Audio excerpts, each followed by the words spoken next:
have to train your eye to look at the complexity. So we have seen so far type 1 sockets, but I would like to share with you the classification we use in our clinic, something that will come out, is not finished yet, but I would like to share with you the diagnostics, okay? Can you close the doors? Okay. The lighting. Take this light. No, this one. No. Yes. Okay, so let's talk about. Thank you. Thank you, Anne. Let's talk about diagnostics. Okay. From now on, we're gonna see difficult cases, and I'd like to share with you thoughts about what we do. So every time I look at a situation like these two, I'm looking first at two things. I'm looking at the soft tissue, and basically I divide the soft tissue into interproximal and the buccal soft tissue. So the first thing I'm going to do is to look where is the buccal soft tissue.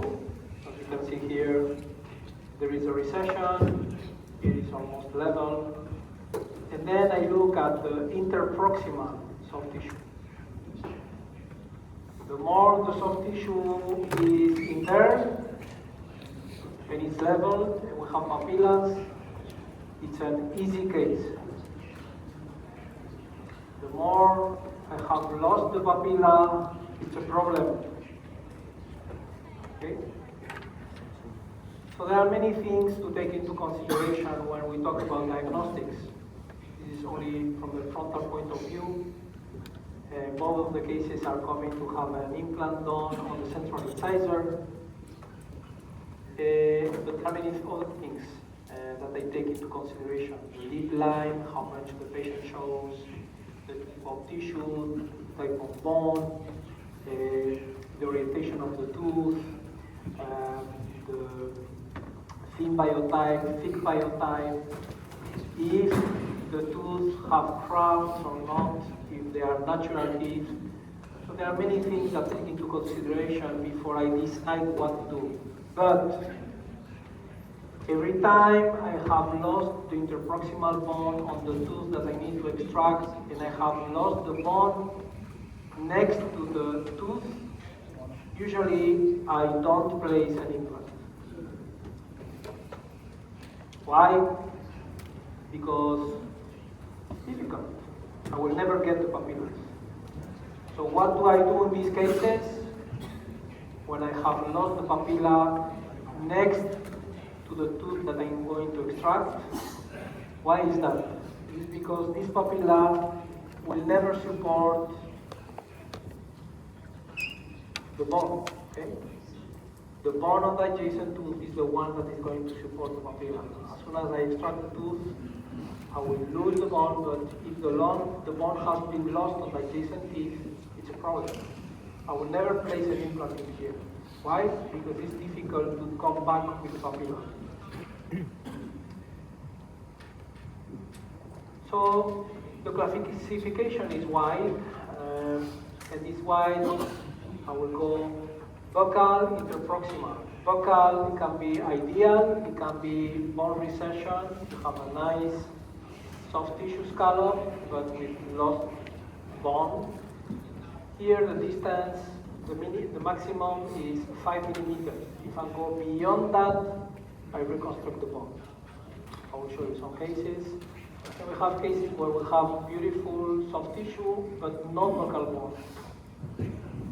And I have situations where I have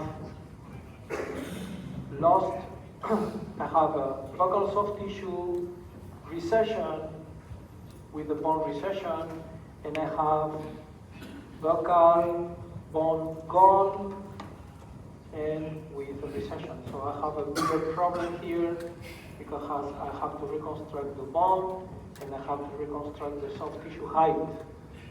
Okay? So there are many difficulties in different situations. But the worst are when it deals with interproximal. You can have a bone defect with nice papillas. It can be unilateral or it can be bilateral. The tricky and trapped ones, because you can get fooled. So if you don't know that the bone is in there, as soon as you extract the tooth, everything is going to collapse vertically. Or you can have a worse situation, bone loss unilateral with papilla loss, or both lost. Okay? So I'd like to share this one. This is 2013. After orthodontics, what would you do? It's coming, have implants placed.